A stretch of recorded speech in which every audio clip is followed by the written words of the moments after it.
Big, brash and black. Nissan has introduced the hairy-chested Navara N-Sport Black Edition. Only 500 N-Sport Black Edition units have been produced, with a heap of extra macho kit as standard, starting from $54,490, plus on roads, for the 6-speed manual, or $56,990 with a 7-speed self-shifter. Nissan started with the top-of-the-range Navara Street X Dual Cab 4x4, and then threw on a black sports bar and a black nudge bar, a fitted LED light bar, as well as black fender flares that arch around the tough 18-inch black alloy wheels. It also has a black gloss honeycomb grille and smoky chrome fog lamp finishers, a black soft tonneau cover, N-Sport badging and Black Edition decals. It's available in 4 exterior colors: gray, silver, white and, you guessed it, black. Among the other inclusions are satellite navigation with 3D mapping, reverse camera, reversing sensors and 7-inch integrated color display with touchscreen. There are no changes to the powertrain. Under the bonnet is the same 2.3-liter 4-cylinder intercooled twin-turbo diesel engine that generates 140 kW of power and 450 Nm of torque. The N-Sport Black Edition gives the Navara a tough-looking makeover, said Nissan Australia Managing Director Richard Emery. Black is all the rage at the moment and certainly makes the Nissan Navara Street X Dual Cab stand out. With its aggressive but stylish look and limited numbers, we think this will be a popular variant for ute buyers. The Nissan Leaf is the world's best-selling electric vehicle with more than 280,000 units sold to date, and Nissan wants to stay number one. With challengers like the Tesla Model 3 coming, Nissan is coming out with the second-generation 2018 Leaf soon with new technology. Nissan announced they will bring the new generation Leaf to Detroit to showcase the EV's high-tech features. Nissan announced the 2018 Leaf will first be revealed September 5, 2017, in the US, and then September 6 in Japan. Nissan says the redesigned next-generation Leaf will amaze your senses and raise the bar for the electric vehicle market. The Japanese automaker will officially unveil the new Leaf in the US at the inaugural Technology in Motion (TIM) exhibition and conference in Detroit, September 6 to 8, 2017. The 3-day event will be one of the first opportunities to see the next-generation Leaf electric car following its global unveil. Technology in Motion attendees will have the chance to further explore Nissan intelligent mobility featured in the video above. It's the Japanese automaker's blueprint for transforming how cars are driven, powered and integrated into your lives, through an interactive display on the show floor. The new 2018 Nissan Leaf will be revealed September 5, 2017, in the US. Stay tuned. Subaru of America, Incorporated announced today that the 2017 Outback was named to US News & World Report's Best New Cars for Teens for accident prevention and crash protection technologies as well as overall quality. The Outback is a top safety pick plus from the Insurance Institute for Highway Safety, IIHS, with a price starting under $26,000. US News & World Report, a nationally recognized publisher of consumer advice and information, evaluated 108 vehicles and named 8 winners in 2 categories: cars and SUVs crossovers.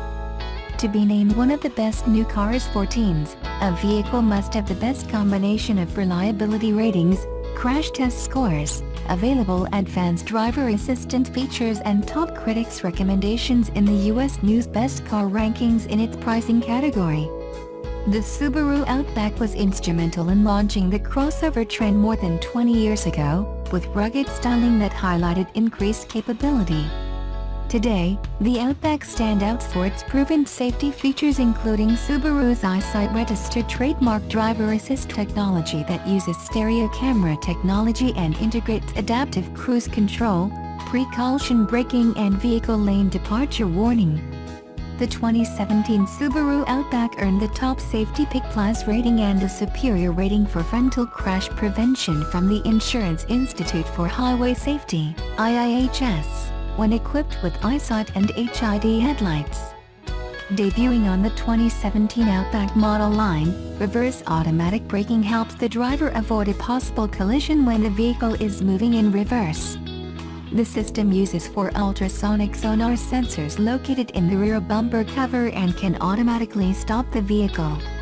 The Outback is a deft blend of confident design, standard symmetrical all-wheel drive, spacious interior, award-winning safety technology and exemplary fuel efficiency. This proven combination helped push Subaru to new sales records.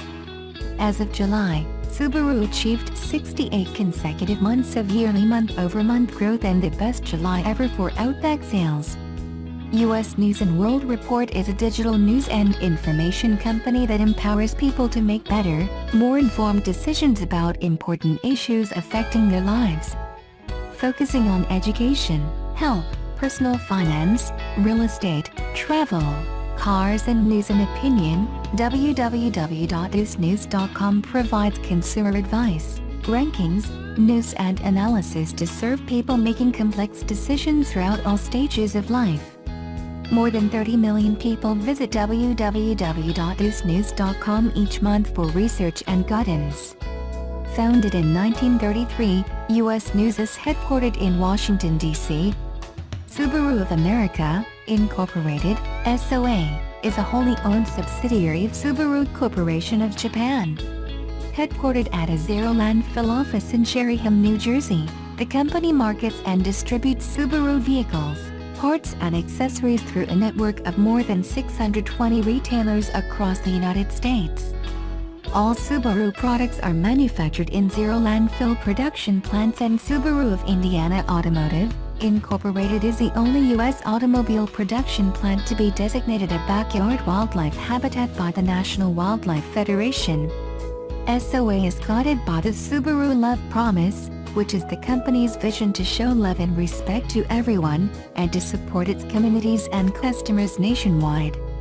Over the past 20 years, SOA has donated more than $120 million to causes the Subaru family cares about, and its employees have logged more than 40,000 volunteer hours. As a company, Subaru believes it is important to do its part in making a positive impact in the world because it is the right thing to do. These days, the new car market is saturated with affordable sports cars that double as almost uncompromised daily drivers.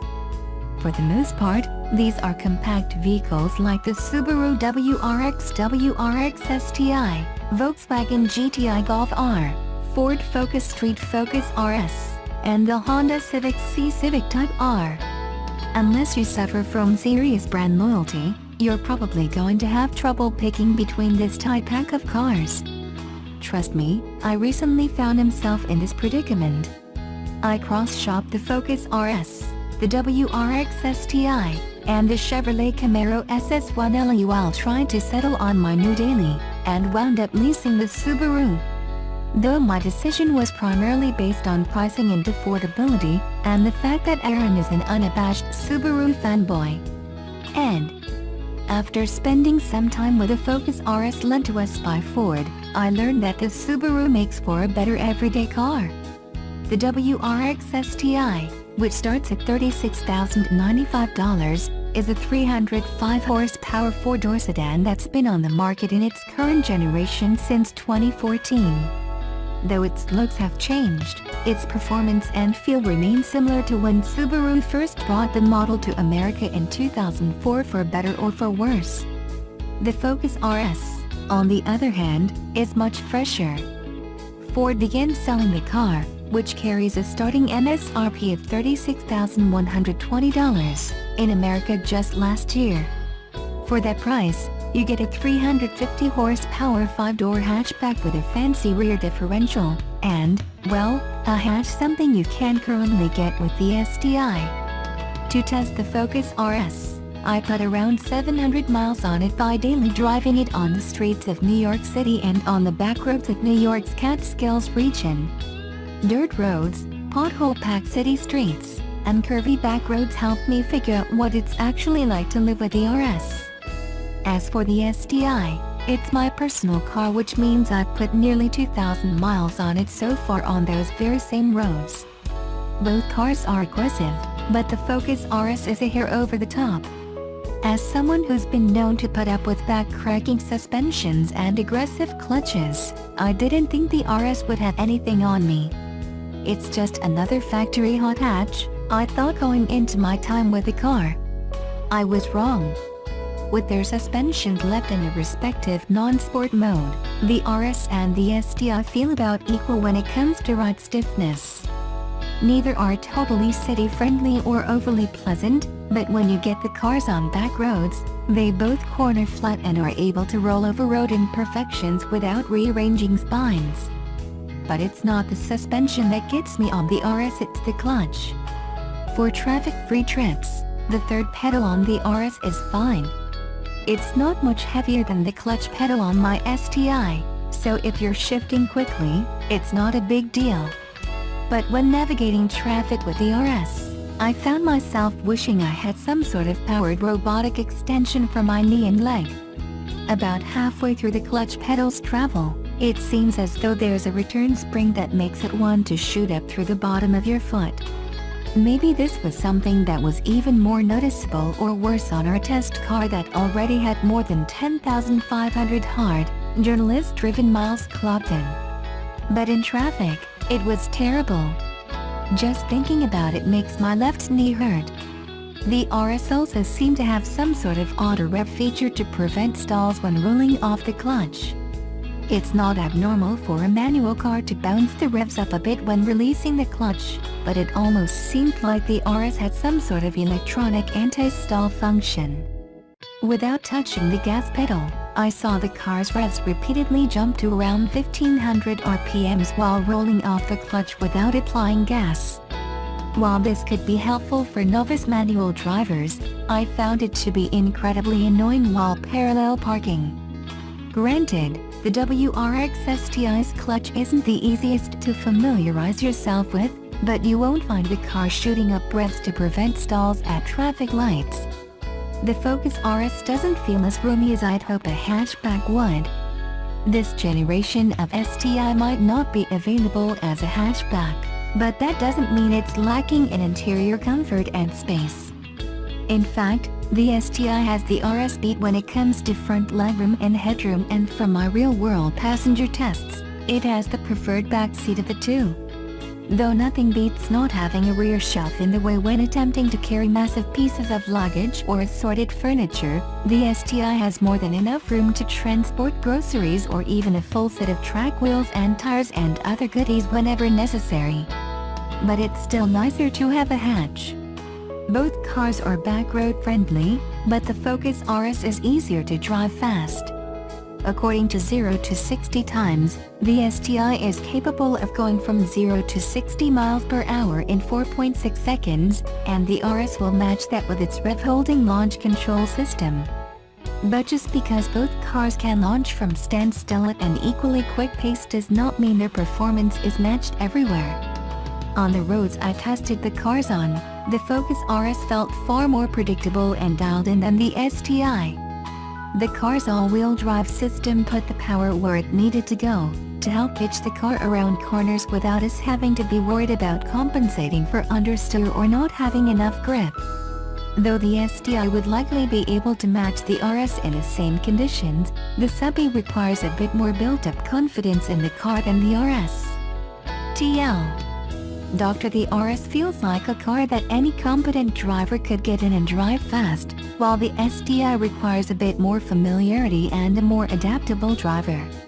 The Ford has the upper hand in terms of quality barely. Both cars have rather cheap interiors.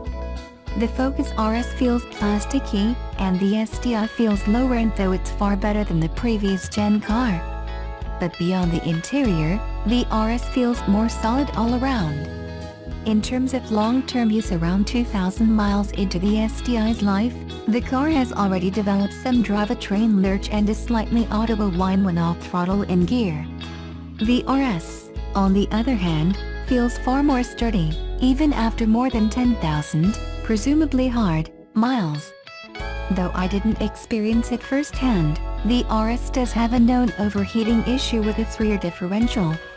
Though the STI's EJ25 engine has a reputation for blowing itself up if not maintained properly, the rest of the car doesn't have any issues like the RS does that would prevent someone from going hot for extended periods of time on track. Both cars are alarmingly capable, but I'd rather go home in the Subaru. Though the RS was easy to get to know, had a decent interior, and was fun to race between stoplights in, I'd rather take my chances with the Subaru. Even setting aside the painfully annoying clutch in the RS, I find the Subaru more work, and thus more fun. I've become addicted to getting to know the STI's handling quirks and powertrain intricacies. And then there's the price. Though the cars, both the Focus RS and the STI, can be found as low as roughly $35,000 online, there are still dealers who are attempting to sell the Focus RS for far more than anything close to its factory MSRP. For a consumer like myself, someone who needed to lease a car instead of finance the car was almost totally out of the question. Ford dealers told me that if I wanted a Focus RS, I'd have to lease one through an outside bank, and it would have run me around $700 per month with something like $3,500 down. In comparison, I pay about $450 per month on my STI, with 15,000 miles per year, and handed over just under $2,000 at signing, which also covered fees from switching out of my previous lease early. The Focus RS is a punchy hot hatch, and I'm happy that with this generation, it has finally made its way to America. I wouldn't shoot anyone down who was set on buying one, but it just doesn't speak to me the way the STI does. Even if the Subaru lacks an adjustable suspension, a high-tech rear differential, and a hatch.